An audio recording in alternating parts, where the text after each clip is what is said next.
इसे जातक को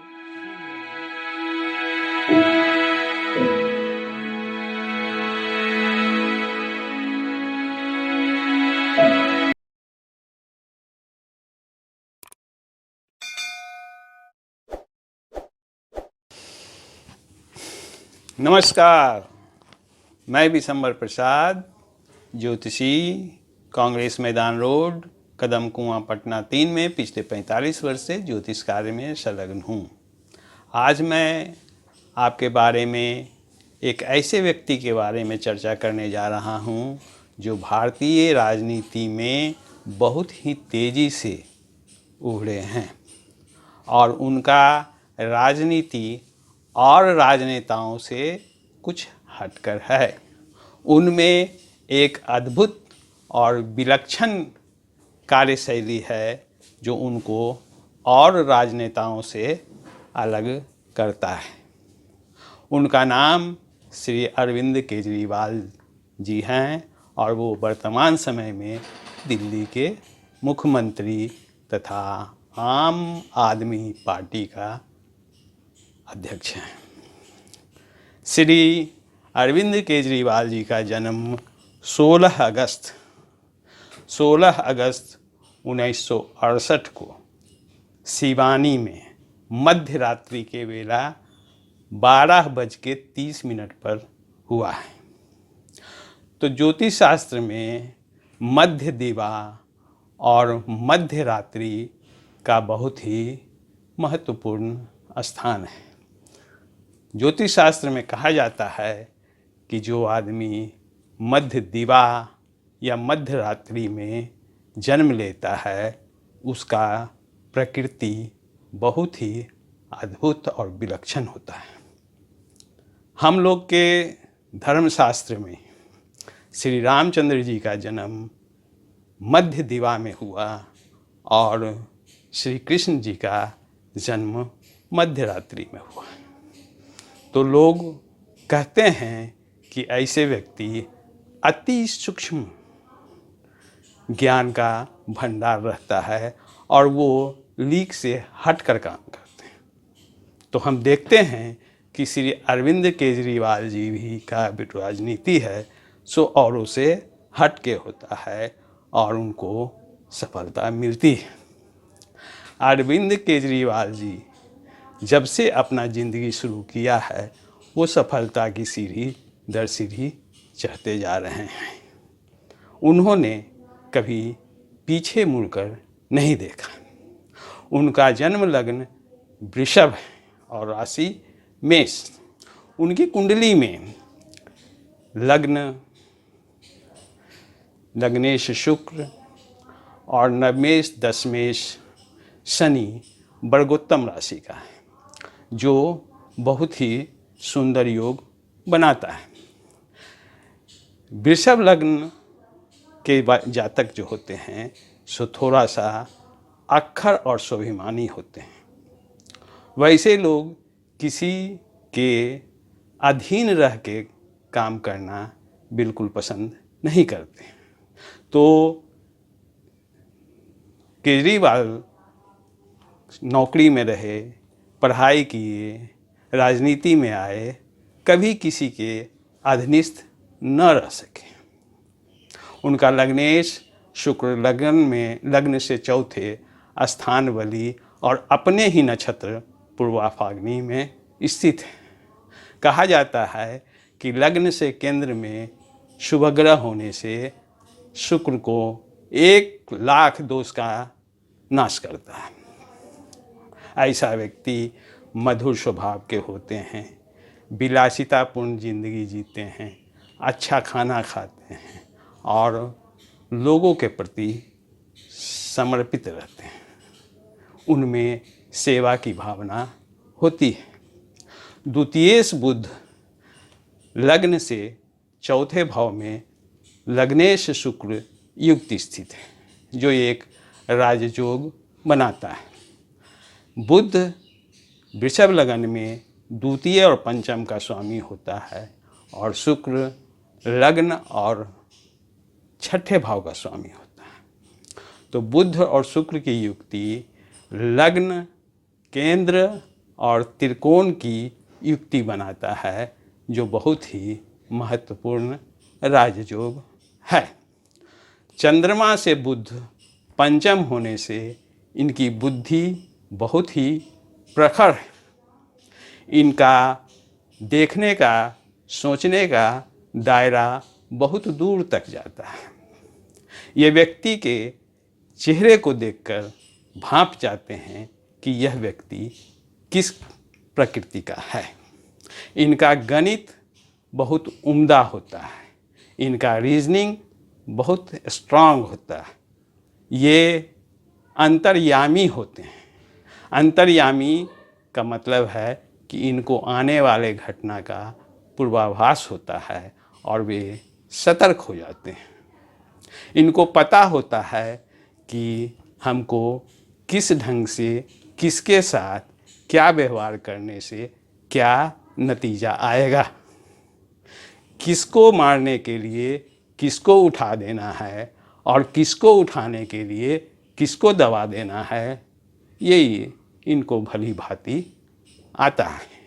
यानी साधारण शब्दों में कहा जाए तो ये अत्यधिक कूटनीतिक हैं।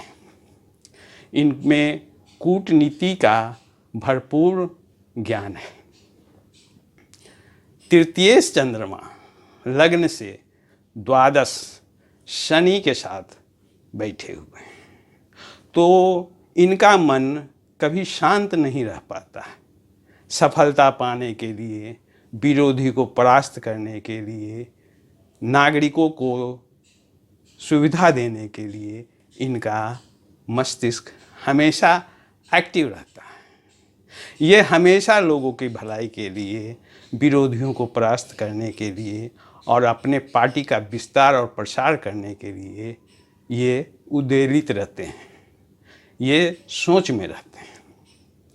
इनको लगता है कि हम कैसे अपने पार्टी को पूरे देश में फैलाएं, कैसे अपने नागरिकों को सुविधाएं दें और कैसे जनमानस को हम आगे बढ़ाएं। चंद्रमा शनि युक्त होने से आदमी हमेशा कुछ न कुछ सोचते रहता है।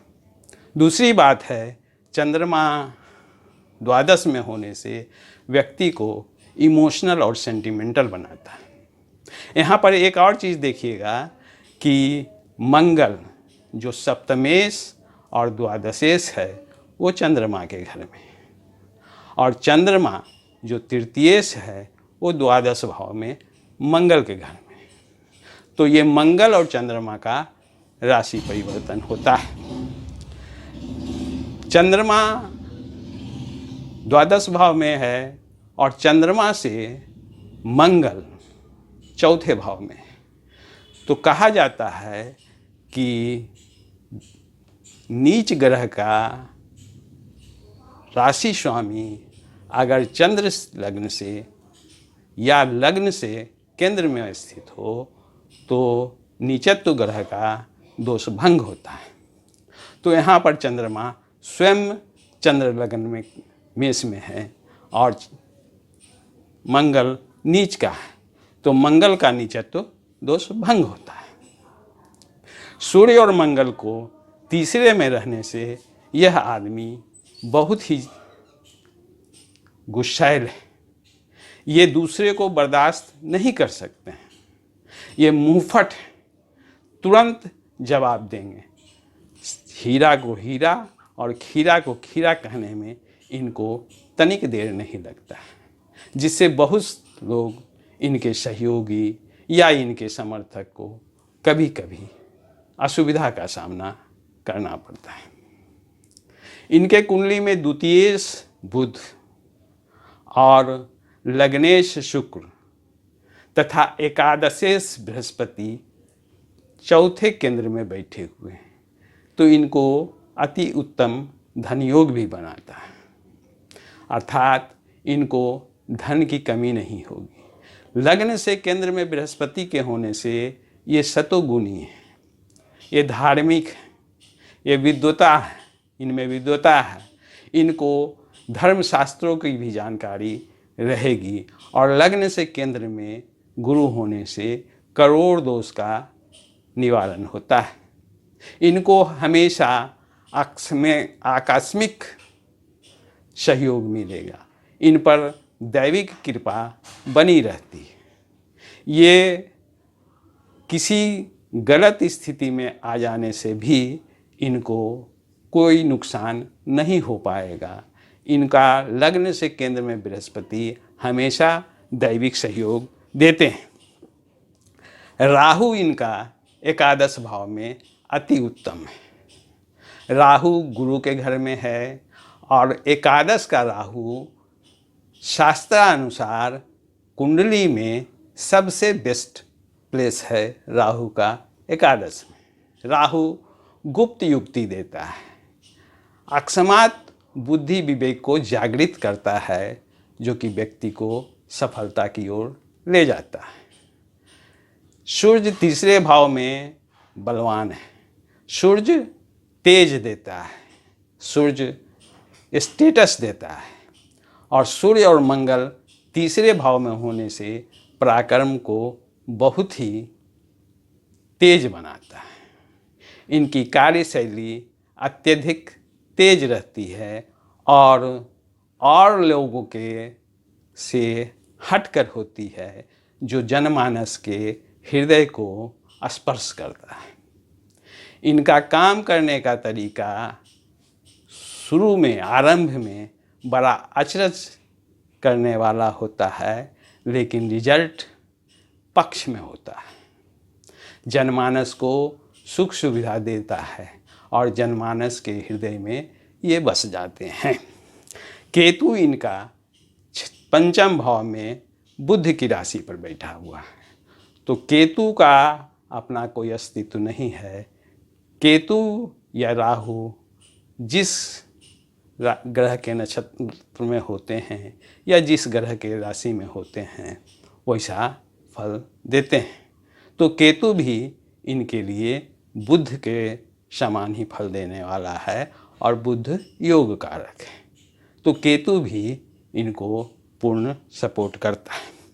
अब आइए कुंडली का जो सबसे महत्वपूर्ण ग्रह है, नवमेश और दशमेश का स्वामी शनि द्वादश भाव में चंद्रयुक्त नीच राशि का है, लेकिन वक्र है। और शनि मंगल के घर में है। मंगल चतुर्थ भाव में, चंद्रमा से चतुर्थ भाव में नीच भंग स्थित है। तो कहा जाता है कि नीच ग्रह का राशि स्वामी अगर लग्न से या चंद्र से केंद्र में हो तो नीच ग्रह का दोष भंग होता है। तो यहाँ पर हम देखते हैं कि चंद्रमा से चौथे मंगल जो शनि के राशि स्वामी हैं, शनि का नीचत्व पूर्ण रूप से भंग करता है। दिखता है कुंडली में शनि द्वादश भाव में, लेकिन चलित कुंडली में शनि एकादश भाव में है। इसलिए शनि इनके कुंडली में अति योग कारक और महत्वपूर्ण ग्रह है। शनि वर्गोत्तम राशि में है, तो शनि का फल इनको उम्दा होगा। अब आइए इनके कुंडली का दशा विचार करते हैं।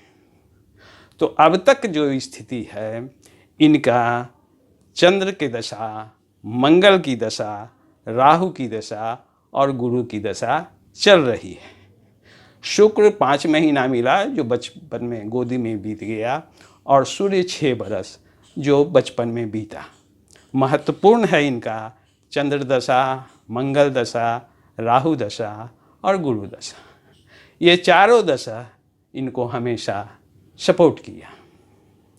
चंद्र की दशा में इनकी शैक्षणिक कार्य होते रही और ये अपने क्लास में हमेशा अव्वल रहे।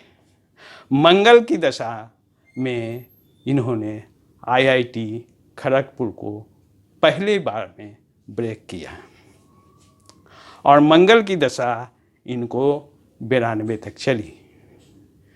92 में इन्होंने IRS UPSC ब्रेक किया और IRS ज्वाइन किए। 94 में इनकी शादी सुनीता केजरीवाल से हुई और राहु की दशा इनको 92 से 2010 तक चला। इसके बाद ये जन लोकपाल आंदोलन में अन्ना हजारे के साथ आ गए और ये लोगों के सामने दृष्टव्य हुए। उस समय इनको चैलेंज किया गया कि तुम राजनीति में आओ और व्यवस्था परिवर्तन करके दिखाओ। तो इस चैलेंज को इन्होंने स्वीकार किया और अपना पार्टी आम आदमी पार्टी का निर्माण किया। 28 दिसंबर 2012 को शीला दीक्षित को हराकर ये पहले बार मुख्यमंत्री बने। उसके बाद 14 फरवरी 2000 तक इनका मुख्यमंत्रित्व काल चला। उसके बाद राष्ट्रपति शासन लग गया। फिर ये 2015 से 2020 तक मुख्यमंत्री रहे और उसके बाद आज तक ये मुख्यमंत्री हैं। तो इस प्रकार हम देखते हैं कि इन्होंने अपने जीवन में कभी भी पीछे मुड़कर नहीं देखे। 2026 तक गुरु की महादशा चलेगी जो इनको सहयोग और प्रगति देगा। उसके बाद 19 साल शनि की महादशा है और हम समझते हैं कि शनि की महादशा में ये नेता उभर कर पूरे भारत के लिए एक उदाहरण बन जाएंगे और आम आदमी पार्टी का भरपूर विस्तार और प्रसार होगा। अब आपसे एक विनती है कि कृपया मेरे इस चैनल को सब्सक्राइब और लाइक ज़रूर कर देंगे। धन्यवाद।